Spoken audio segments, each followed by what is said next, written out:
Bonjour à tous, chers coulés, très chers fans de football, bienvenue dans cette vidéo dans laquelle nous parlerons du match s'étant conclu entre le FC Barcelone et Las Palmas en ce samedi 30 novembre. Commençons ainsi par le 11 qu'a aligné Flick, étant donc un 4-2-3-1 avec pour habitude voilà Peña au but, Koundé à droite, Cubarsí, Martinez, Baldé, donc la charnière défensive habituelle, Pedri, Gavi en double pivot, Rafinha à droite, Fermin en meneur, Pablo Torre à gauche et Lewandowski en buteur. Commençons par la première mi-temps qui, en toute sincérité, s'est avérée catastrophique, cataclysmique, soporifique, tout ce qui finit en hic, franchement tous les mots que vous voulez, elle est vraiment catastrophique, parlons-en. Le match est tout simplement très très lent, le rythme est lent, il n'y a aucun changement de rythme, on voit un Barça franchement très très peu inspiré, tout simplement ça fait tourner la balle devant la surface, ça perd énormément de ballons, hein, il y a eu de nombreuses reprises Las Palmas qui était très très dangereux sur certaines actions offensives, hein, je pense notamment en début de match où je crois que c'est Sandro Ramirez, hein, l'ancien joueur du Barça formé à la Masia, qui tout simplement a éliminé Alejandro Baldé sur le côté droit, qui est donc parti en direction du but d'Iñaki Peña, a adressé un centre dans la surface. Heureusement que aucun joueur de Las Palmas n'a pu le reprendre parce que ça aurait pu faire but, mais il y avait énormément d'autres actions où justement Las Palmas a inquiété énormément le Barça. En termes de joueurs qui, entre guillemets, ont maintenu la baraque, hein, dans cette première mi-temps, je pense premièrement à Inigo Martinez et Cubarsí, qui techniquement parlant étaient hyper propres, une grande intelligence dans le placement, malgré le nombre d'actions offensives qu'a produit Las Palmas, et les joueurs de Las Palmas ont produit, ils ont su voilà bien jouer le hors-jeu, donc cela a tout simplement fait barrage à certaines actions dangereuses potentielles. Sur certaines interventions, voilà, ils étaient au top les deux. Inigo Martinez, toujours des relances aussi bonnes. D'ailleurs, sincèrement, en termes de création, Inigo Martinez c'était un défenseur central, mais il a été plus dangereux que les milieux, hein, qu'on avait aujourd'hui en première mi-temps. Voilà, il faisait voilà, des relances qui cassaient des lignes parfois, qui amenaient à des situations offensives intéressantes. Mais le problème, c'est que lorsque même vous avez beau avoir un défenseur central avec de très très bonnes relances, si devant, au milieu, ça ne propose rien, bah ça ne propose rien, hein, on ne peut pas faire de miracle.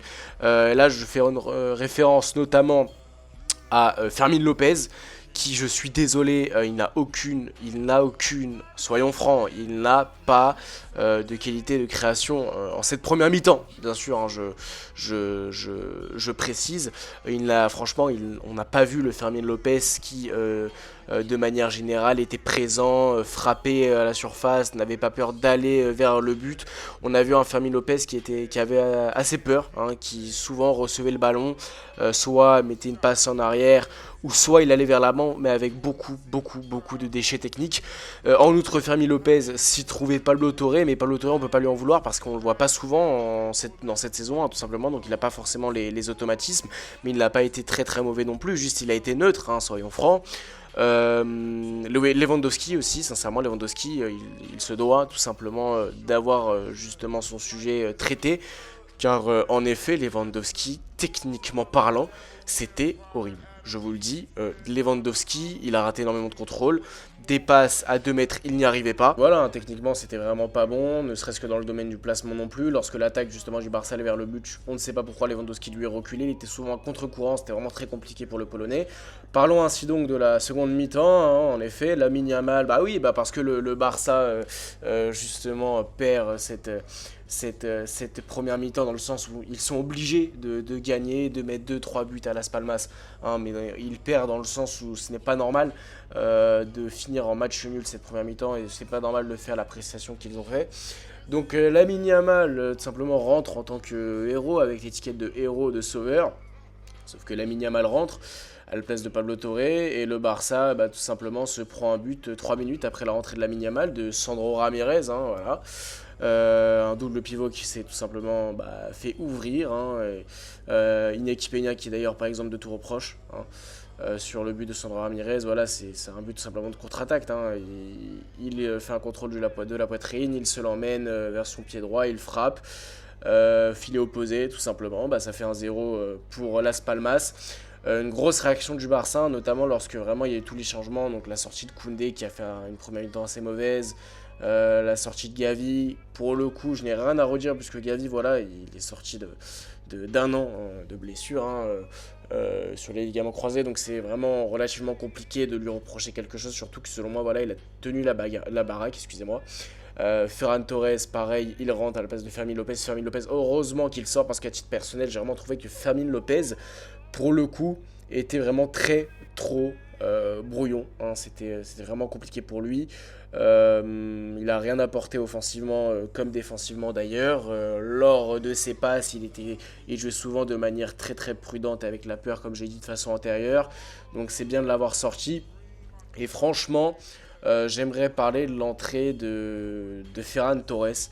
Malgré le fait que voilà, certaines personnes ne peuvent pas l'aimer, on peut pas mentir et on peut pas nier le fait que Ferran Torres a apporté beaucoup dans ce match. Ça a été lui, l'homme qui a fait le lien entre la défense et l'attaque.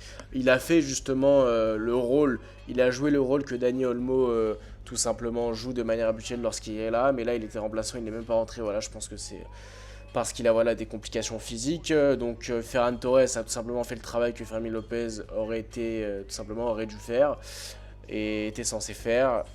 3 minutes plus tard, l'entrée donc de Ferran, de Jong et de Forte.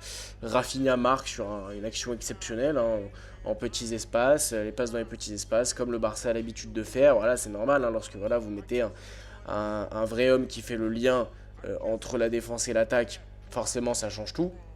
Rafinha, lui, marque d'une frappe à ras de terre exceptionnelle, imparable pour le gardien. Sauf que 6 minutes plus tard, voilà, après un Barça qui est tout simplement, en termes d'intensité, exceptionnel, hein, n'ayons pas peur des mots, le Barça était bien mieux par rapport au Barça de la première mi-temps.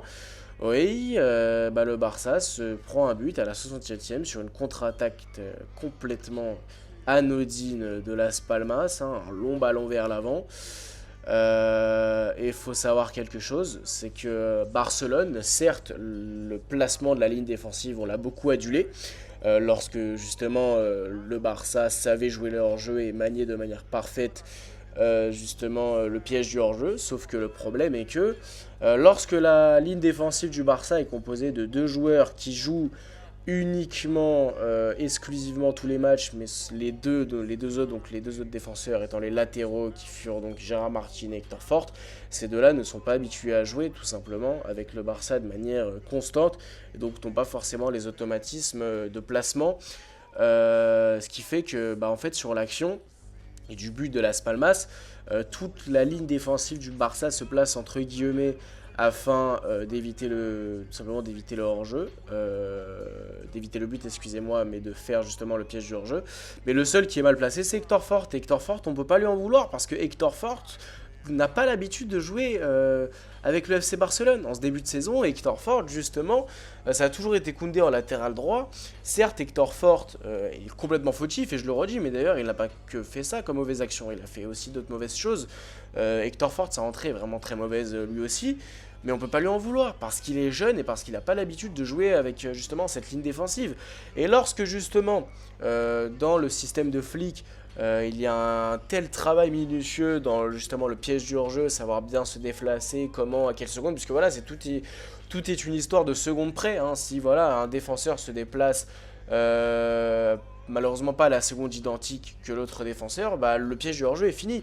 Et justement, c'est lorsque qu'on joue avec une défense qui a l'habitude de jouer ensemble, avec une ligne défensive qui a l'habitude tout simplement d'être titulaire de manière constante, ça peut marcher. Et on l'a vu de façon antérieure contre le Real Madrid ou contre plein d'autres équipes. Le Barça jouait de manière parfaite le hors-jeu. Mais sauf que lorsque dans ta ligne défensive, tu as justement deux joueurs qui ont vraiment peu l'habitude de jouer, étant donc Gérard Martin et Hector Forte, c'est compliqué d'avoir des réglages aussi minutieux dans une défense, ce qui fait qu'Hector Forte a fait l'erreur. Je ne l'excuse pas, je ne l'excuse pas. Son erreur est impardonnable, surtout dans un match d'une telle importance. Donc ça fait 2-1 pour Las Palmas.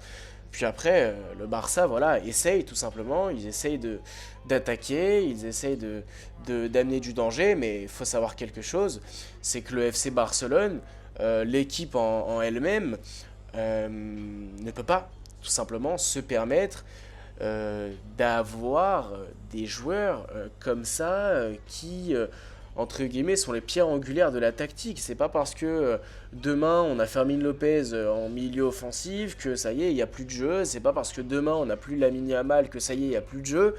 Je pense qu'il faut vraiment que le Barça, lorsqu'ils n'ont pas le 11 type, faut qu'ils apprennent quand même à faire de très très bonnes prestations. Parce que je pense que sincèrement, avec Dani Olmo ce soir, c'est pas le même Barça qu'on voit. Parce que Dani Olmo, c'est vraiment, comme je l'ai dit pour Ferran Torres, c'est ce lien entre la défense et l'attaque. Dani Olmo, c'est tout simplement ce lien. Mais en outre d'être ce lien, c'est un joueur bonifiant. C'est un joueur qui fait des déplacements très intelligents. C'est un joueur qui a une intelligence offensive de jeu exceptionnelle.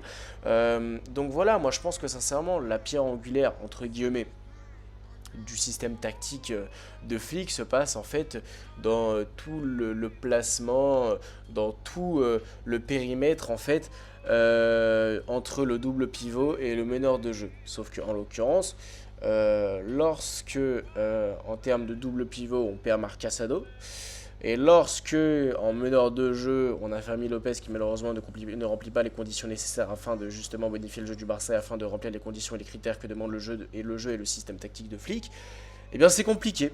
C'est compliqué, il va falloir absolument que le Barça retravaille, puisque dans un 11, on n'a pas souvent pas de blessés, tout simplement. Dans un 11, on a souvent des blessés.